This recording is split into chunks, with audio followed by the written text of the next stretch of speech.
Assalamualaikum warahmatullahi wabarakatuh, dan salam sejahtera bagi kita semua.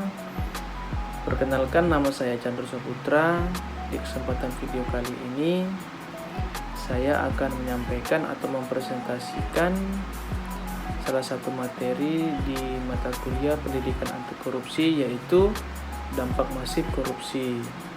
Baiklah, yang pertama itu ada di bidang ekonomi. Di bidang ekonomi berdampak: 1.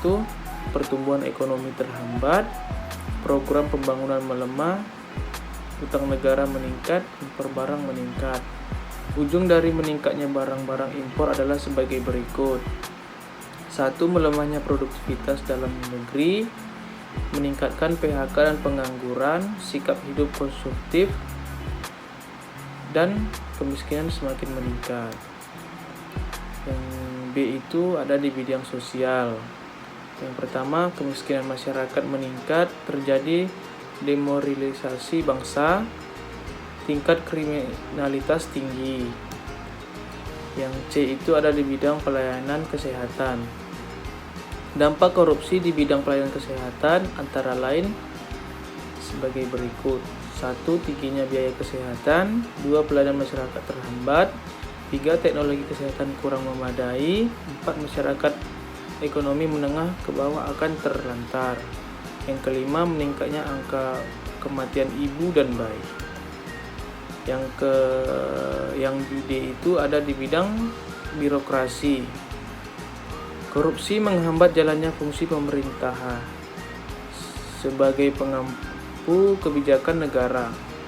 Hambatan tersebut terjadi karena negara kurang cepat dalam mengatur alokasi, pemerataan akses dan aset, serta memperlemah stabilitas ekonomi, sosial, dan politik. Perilaku korupsi yang mempengaruhi pandangan negara lain terhadap suatu negara.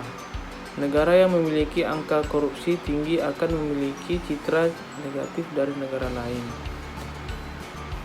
Yang E di bidang lingkungan. Berbagai bencana di tanah air seperti banjir, tanah longsor, kekeringan, dan bencana lainnya yang terjadi di berbagai daerah menyadarkan masyarakat bahwa masalah tersebut merupakan dampak dari bobroknya penyelenggaraan negara yang korup. Korupsi di sektor lingkungan hidup akan menyebabkan kerugian ekologis yang bersifat jangka panjang. Kerugian memang tidak terlihat secara kasat mata. Efek yang dirasakan oleh anak cucu generasi penerus bangsa. Dampak kerusakan ini pun dapat membuat kesenjangan sosial dan memperlebar strata sosial di masyarakat.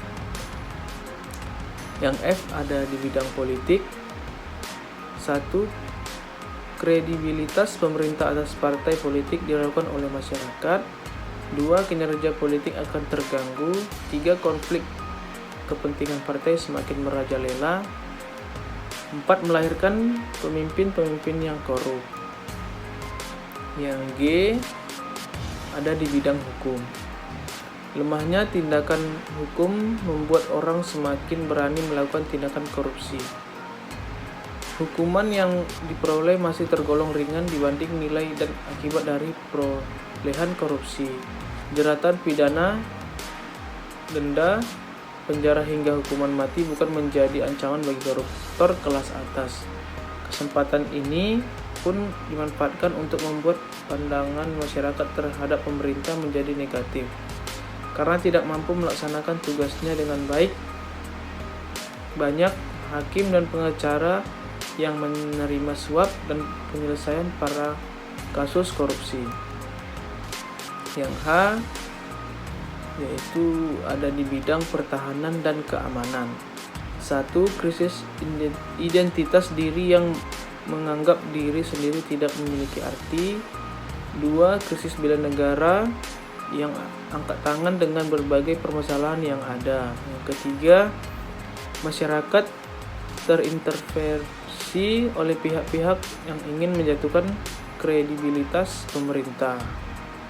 4. Rakyat semakin miskin. 5. ketegangan sering terjadi di daerah perbatasan. Yang keenam, eksploitasi penduduk semakin besar. 7, kurangnya rasa cinta tanah air.